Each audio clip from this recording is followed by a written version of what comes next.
السلام عليكم ورحمة الله وبركاته، والصلاة والسلام على سيدنا محمد عليه أفضل الصلاة والسلام. أحلى متابعين لي على قناة الست المصرية على أصولها، إن شاء الله فيديو جديد من فيديوهاتي. صلى على الحبيب المصطفى عليه أفضل الصلاة والسلام. طبعا زي ما انتم شايفين كده يا جماعة، التوم السنة دي والبصل غالي جدا جدا. أنا جبت شوية دول بس التوم صراحة ربنا لسه ما جبتش البصل، وهربطهم معاكم اهوتي. هعملهم هما كده، اظبطهم انا كل عدس لوحدي، واظبطهم وانضفهم وهعلقهم عشان ايه ما يفضاش، عشان احنا بنيجي لاخر السنه والثوم بيفضى وما يبقاش فيه. صلوا على الحبيب المصطفى واذكروا ربنا لا اله الا انت سبحانك اني كنت من الظالمين. طبعا انا جايبه شرايط اهيتي معايا، الشرايط اهيتي هربطها. مين بيصورك؟ وهي بتصورني بالذاكره اهيت عشان الامتحان بتاعها قرب. حطوا لنا لايك واشتركوا في القناه وشجعونا عشان نوصل لل1000. يلا يا جماعه حبايب قلبي كده تشجعونا وعايزين بقى نكبر كده نكبر عيلتنا الجميله كده ونكبر حبايبنا. لا اله الا انت سبحانك انا كنت من الظالمين. بصوا حبايب قلبي، انا هنضفهم كده وهسويهم وهعملهم عرش، كل يعني هي اظبطهم على قد العرش كده، مش هكترهم يعني، وهعلقهم عشان بيجي في اللهم صل على سيدنا محمد في اخر السنه وبيفضل. طبعا البصل والثوم السنه دي غالي جدا، فيعني كل اللي كان بيجيب كتير دلوقتي كان بيجيب كميه كبيره جاب نص الكميه، كل على حسب يعني، عشان كل حاجه غاليه. فطبعا انا جبت على قد ياهوتي، ما جبتش كتير بصراحه، جبت على قدنا يعني. وكده كده اساسا لما بيقعد الثوم لاخر السنه بيفضى، لما يكون في طينه زي كده ما بيفضاش. اللي فيه بقى طينه كده اللي ما فيهوش طينه بيفضى. هبدا اربط بقى كده اهو. انا مقصه الشرايط اهي دي كده لفه. انا هربطهم كده وهوريكم، واجي كده جايبه. ادعوا لي يا جماعه، ادعوا الايه وادعوا كل اللي في المدارس كده واللي في الكليات، ربنا يكرمهم وما يضيعلهمش شاه اهو. شايفين كده اهو. هبدا بجيب الشيشه كده اهو اهو، والمقص كده اهو زي ما انتم شايفين. اول شرش كده اهو يا جماعه. هنعمل التاني اهو.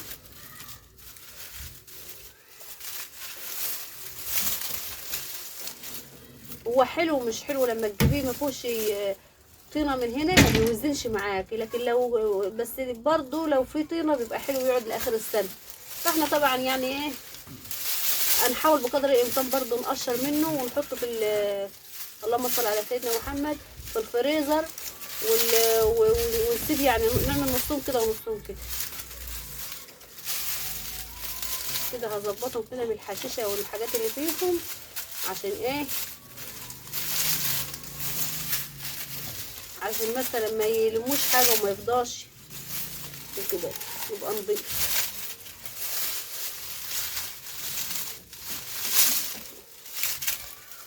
صلوا كده على الحبيب المصطفى وادعوا ربنا يكرمنا كده ويحقق لنا كل اللي احنا بنتمناه واللي انتوا بتتمنوه، وربنا يرفع عننا البلاء والوباء ويكفينا شر المرض وشر الابتلاء والحاجات اللي او الوباء يعني وكده. اربطهم كده لفهم اللفه تاني كده اهو. طبعا والله يا جماعه انا ما طلعت هنا على السطح يعني كنت بطلع كده وانزل على طول اوكل الفراغات وانزل على طول، فما نضفتش السطح تاني من بعد العيد، كنسته مره واحده.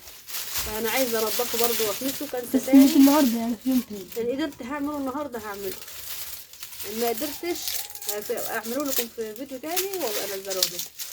بس انا والله متضايقه منه وعايزه انضفه والله ونضيف. وانا بطلع بس اعمل اللي كان شت عيش ولا حاجه وانزل على طول اكنس مكانه ما عملت العيش وانزل على طول. بس انا عايزه اخد جوله كده في السطح وانضفه عشان حاسه ان هو كركب تاني ومش نظيف. فان شاء الله هعمله. انتوا بصوا يا جماعه لازم انا عندي السطح ده يكون نظيف، بحس براحه نفسيه لما يكون هو نضيف واطلع كده الاقيه رايق وحلو. لو طلعت لقيته مبهدل كده بحس ان انا جبل على دماغي، فانا عايزه انضفه ان شاء الله. وفي حاجه تاني برضو ان شاء الله لما اشوف كده ربنا هيسهلها ولا مش هيسهلها، على حسب تسهيل ربنا يعني، وبقول لكم عليها بعد كده. كل حاجه باراده ربنا، انت تريد وانا اريد، والله وحده يفعل ما يريد. يعني اللي بيدبر الامور ربنا في كل حاجه. ربنا بقى يسهل لنا الامور ويرزقنا من حيث لا نحتسب. وهمتي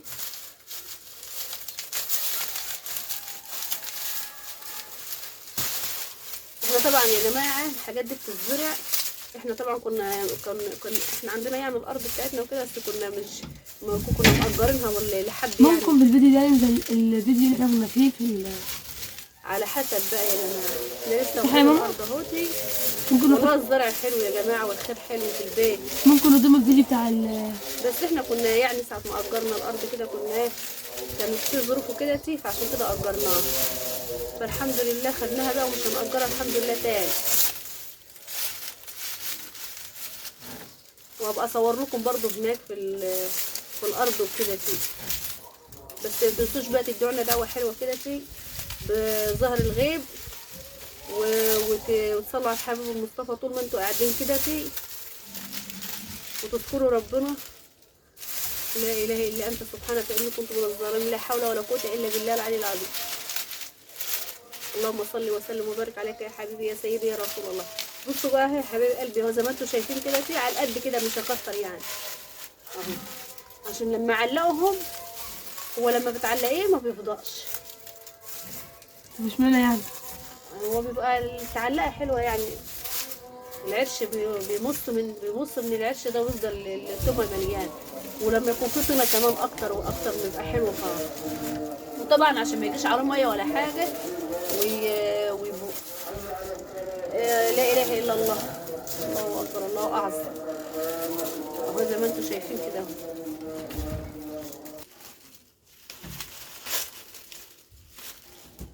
بصوا بقى يا حبايب قلبي، ان شاء الله انا كنت عامله فيديو بس ما نزلتوش.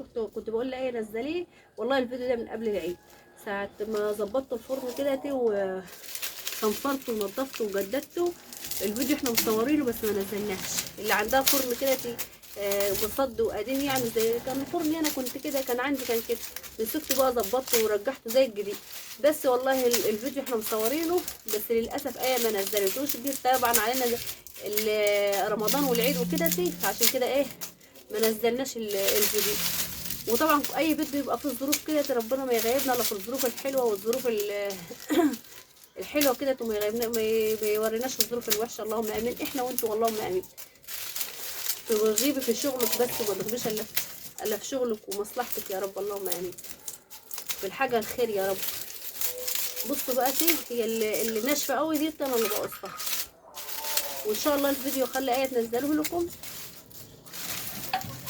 طبعا اللي بتنزل الفيديوهات بصراحه يا جماعه انا ما اكدبش عليكم، انا بصور وكده اللي بتمنتج في الفيديوهات وتنزلها. وهي اليومين دول طبعا زي ما انا قلت لكم كده داخل على امتحانات وهي في ثالثه اعدادي ادعوا لها. عشان كده اللهم صل على سيدنا محمد. عشان كده متاخر في الفيديوهات ما بنزلهاش. روحي دخلي الفروجات هيبهدلوا شكل بتاع العيش ده. طبعا لما بيفوت مننا رغيف او كن مثلا عامله مكرونه وكده ورز، العيش يعني بيفوت مننا، فبنشفها يعني كده كتير الفروجات. انشفها وافركهم لهم او اطحنوا ادشوا يعني واحطوا لهم. فهم دلوقتي استيبوا فقلت لها يكسروهم، انا عايزه المهم في شوال كده على بعضيهم، احطهم في شوال عشان ادشهم ليه او اسيبهم يعني اما نشوفها وربنا يسهل كده ان كنت ادشهم واحطهم اخلطهم يعني على الشيش وكده اما اشوف اعمل ايه ان شاء الله. انا كده قربت اخلص اهوتي، فاضل قدامي حاجه بسيطه. لازم تهتمي بالحاجه عشان الحاجه تفضل حلوه وتقعد معاكي. طول ما بتهتمي بحاجه كده ومصلحه بيتك الحاجه بتفضل حلوه يعني، وعمرها بيطول اكتر يعني طالما بتهتمي بالحاجه.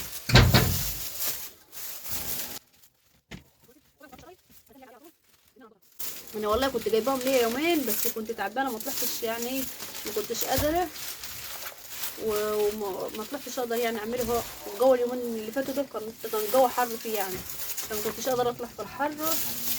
فقلت وآية طبعا كان عندها دروس وكده تي، اول ما آية فضت قلت لها تعالي آية عشان تصوريني، واللهم صل على سيدنا محمد، وآية ربطت التمام. صلوا على الحبيب المصطفى يا جماعه واذكروا ربنا وادعوا بقى الآية كده ربنا يكرمها هي واختها. هي آية بتغلبني، قولوا لها ما تغلبنيش لما تيجي تمنتج الماما الفيديوهات، هي بتغلبني الصراحه آية، بس كتر خيرها برضه عشان هي عليها امتحانات ودروس وكده تي، فعشان كده هو ده اللي بيعطلني بأخر عليكم في الفيديوهات. هطلع اخد بقى اللي هو الناشف قوي ده اقصه كده اهو. الله يلا بقى يا حبيبه قلبي شوفوا مصلحتك ودي احنا بنديكي طاقه ايجابيه اهو عشان نودي الطاقه السلبيه اللي عندنا واحباط. ولو انت تعبانه حاسه بتعب ولا حاجه يلا قومي كده استعيذي من الشيطان واستعيد واذكري ربنا واستعيني بربنا، ربنا يمدك بالطاقه كده ويشيل عنك المرض ويديك الصحه، وتلاقي نفسك كده تقوم تشجعتي وقمت ايه عملت مصلحه بيتك. لا حول ولا قوه الا بالله العلي العظيم. اللهم صل عليك يا حبيبي يا سيدي يا رسول الله. اهو انتوا زي ما انتوا شايفين اهو، هو المقص عندي عامل شويه مكلم شويه عشان كده مغلبه. هما يقطعوا حبه حلوين يعني مش وحشين. انتوا شايفين لا حول ولا قوه الا بالله العلي العظيم. والله الحمد لله الجو حلو يعني، احنا احسن من غيرنا بكتير، الجو حلو يعني. فاضل بقى البصل ان شاء الله لما اجيب البصل. والله انا كنت عايزه اجيب البصل كان رخيص، كان لسه في البدايه كده وكان رخيص بس ما حصلش نصيب يعني، كل شيء نصيب، كل شيء اسمه نصيب. فهنجيبه بقى واظبطه برده كده فيه. بحب انا اجيب البصل الاحمر يا جماعه، بحب اطبخ بيه البصل الاحمر حلو، بس اما ربنا بقى يعدلها هنشوف هجيب بصل احمر ولا بصل اللي هيجي قدامي يعني، هنجيب بصل احمر ولا بصل اصفر الابيض ده. لانهم قعدوا يومين في الشوال كنت جايباهم وسبتهم، وانا قلت لكم ما كنتش قادره اعمل كنتش قادره اطلع في الشمس، كنت بطلع احط الاكل على طول وانزل على طول المخرجات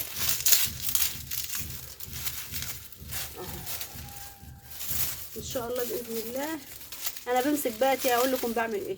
اجيب كده عندي البلاستيكيه ولا الحافظه وامسك كده كذا رصه كده على بعضيهم كده واقشرهم واحطهم في الثلاجه واطلع واعمل ايه سهل على طول في اي وقت اطلع بقى البصلايه اللي تشوف التوميه دي مفروكه كده خليها على جنب كده تاخدها احنا نازلين عشان كده ايه يبقى سهل على طول. اي وقت انت محتاجه تعملي فيه الاكل على طول اكل على طول وتقعديش تقشري وتتعبي نفسك كده على طول على طول. شايفين كله ده ان شاء الله ان شاء الله متسيبه ده كل حاجه حرام يعني، كل حاجه بالفلوس وغاليه، فهلم كله ده وهقشره واحطه برضه مع الراس اللي زي كده. شايفين يا جماعه لما سبتهم على السطح بقول لكم،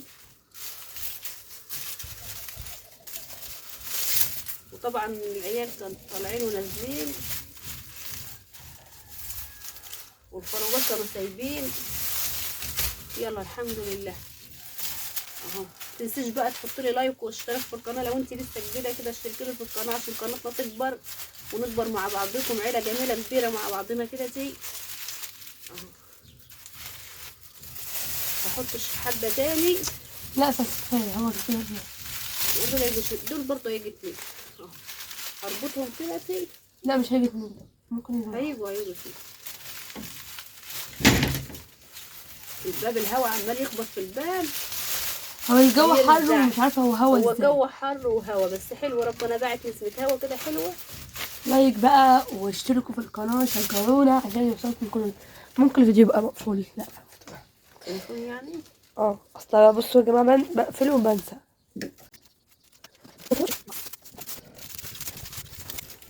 على فكره الفيديو ده هينزل لكم ان شاء الله مع البوتاجاز، مع فيديو في البوتاجاز كنت مصوراه. سبت صراحه البوتاجاز لما يعني ايه، لما يعني عمل شويه وسخ شويه، فقلت لازم اغسله قدامكم كده بالطريقه اللي انا بعتمدها على طول من سنين. والله البوتاجاز الله اكبر عليه يعني من زمان، بس طبعا مع المحافظه اهم حاجه الحاجه الاصليه. بس لو طلبت في الكومنتات لا طريقه. بصوا، لما يكون انت عندك حاجه تكون اصليه ومحافظه عليها بتعيش لمده طويله وبتبقى جديده وحلوه. طبعا والله البوتاجاز ده نوعه حلو، نوعه ايديا من بتاع زمان وجميل وحلو، بس اهم حاجه برضو ان انت تحافظي على الحاجه تكون ايدك فيها على طول، بس ديش ما تهملش في الحاجه عشان الحاجه ما تبص. انا طبعا سبت البوتاجاز شويه، لما قلت له، ما قلت الايه والصلاه انا هسيب البوتاجاز شويه لما هعمله فيديو كده بالطريقه اللي انا بعملها على طول. لو انتوا عايزين الطريقه دي والحاجه المكون اللي انا بعمل بيه معتمده على طول في البوتاجاز، بدعك بيه البوتاجاز بينضف لي كل حاجه وبيلمع لي كل حاجه.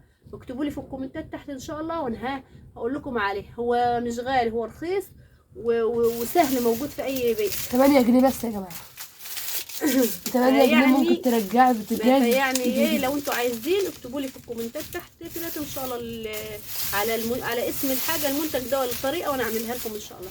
منتج مش هتتخيلوه والله. هو مش هتتخيلوا صراحه، وبيرجع البوتاجاز جديد وجميل وبيلمع. وانا على طول اعوذ بالله من كلمه، انا بنعتمد الحاجه دي على طول، بعمل بها بنستعملها على طول. بس هو نوع واحد ولا عادي كله؟ اي نوع، هو اي نوع. بس انتوا، وانا قلت الايه هنحط الفيديو ده مع ده وهنزله لكم ان شاء الله، ممكن النهارده ان شاء الله باذن الله. صلوا على الحبيب المصطفى عليه افضل الصلاه والسلام. هو في جميع الدول على فكره، يعني المكون ده في جميع الدول، هتلاقوه في جميع الدول، في كل الدول وفي المحافظات كلها، في مصر في المحافظات كلها يعني، في كل حته مش في مصر بس. قصدي اقول لهم يعني في الدول الخليجيه كلها هتلاقوا المنتج ده واحنا في مصر هتلاقوه في المحافظات برضه. فانت لو عايزه الطريقه دي تقولي لي عليها ان شاء الله، وانا باذن الله هوريكي في الكومنتات ديتي فيديو من الفيديوهات واقول لكم عليه. حتى يعني هو جميل بصراحه، بس ما نشوف اكبر عدد هيطلب. بس انتوا بقى تدوني لايكات كده وشجعوني عشان هدوني حماس، يعني ادوني طاقه ايجابيه. هنجيب الجزء ده الاول ولا الجزء بتاع والله مش عارفه. لا ممكن هو البوتاجاز الاول، لان لا البوتاجاز الثاني. لا ما احنا مصورين البوتاجاز الاول عادي. البوتاجاز الثاني عشان احنا بدأنا الفيديو هنا يعني بدأت الفيديو معاه في البوتاجاز، ما كنتش بدأت معاه. اي حاجه زي ما ربنا يسهل وكله باراده ربنا. انت تريد وانا اريد والله وحده يفعل ما يريد. كل حاجه مكتوبه ربنا باراده ربنا هيسهل يعني ان شاء الله باذن الله. اللي مكتوب يعني هيبقى سواء ده الاول سواء ده الاول على حسب كده. صلوا على الحبيب المصطفى يا حبايب قلبي عشان انتوا تاخدوا الاجر وناخد الاجر معاكم كده وكل فيديو والوقت اللي احنا قاعدين، انت لو سواء انت بتسمعيني تاخدي ثواب من ناحيتي وانا اخد ثواب من ناحيتك، فيعني في تلك الحالات هناخد اجر وثواب ان شاء الله. صلى على الحبيب المصطفى عليه افضل الصلاه والسلام، واذكروا ربنا وقولي لا حول ولا قوه الا بالله العلي العظيم. لا اله الا انت سبحانك اني كنت من الظالمين. طبعا شفت الايه احنا نزود شويه، هو ده يبقى شرش على بعض دي هيكتر شويه بس. انا قلت لك هنعمل واحد بس. لا ما احنا عملنا واحد اهو. ممكن تفات معاك. لا الحمد لله خلاص. ما فيش يعني حبه قليلين وفيفضوا وناخدهم معانا تحت. هو كده عامل يعني هو مش هيشوف حاجه، هم دول اهو. القلم ده ما بيتحركش ويغرب في الدنيا. كده كاميرا صغيره، كنا كده كنت اخد معايا تحت عشان افرك اقشرهم يعني. حتى فض الشرطان من اللي انا عاملاه اهو، هخليها ان شاء الله للبصل يعني نعيشنا وحيانا ربنا.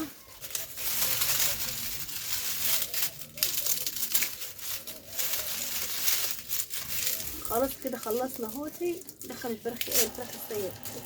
اوه ماي جاد. بس اقرا كده بس هي الفراخ السيئة.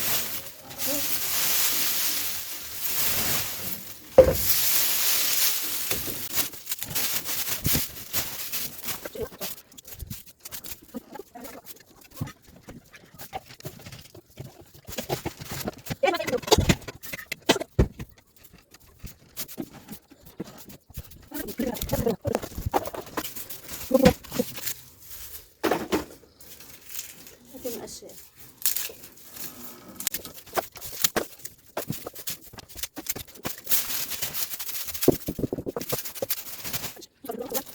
انا كده كده ان شاء الله باذن الله باذن الله هكنس السطح كله، فهلم بس الحاجات دي عشان الهواء ما يطيرهاش يبهدل السطح زياده، يبقى سهل عليا كنسه يعني، فيبقى سهل عليا. شايفين الخساره دي اهو.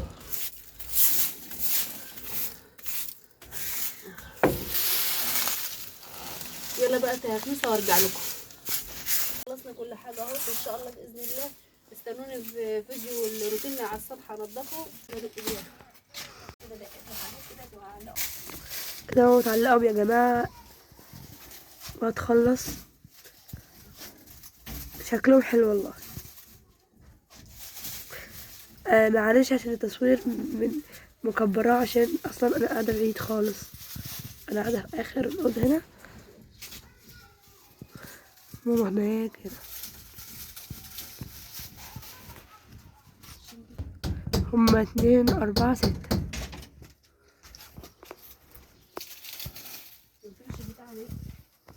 ايه كده علقناهم، بقى 2 وهنعلقهم مرة اهي.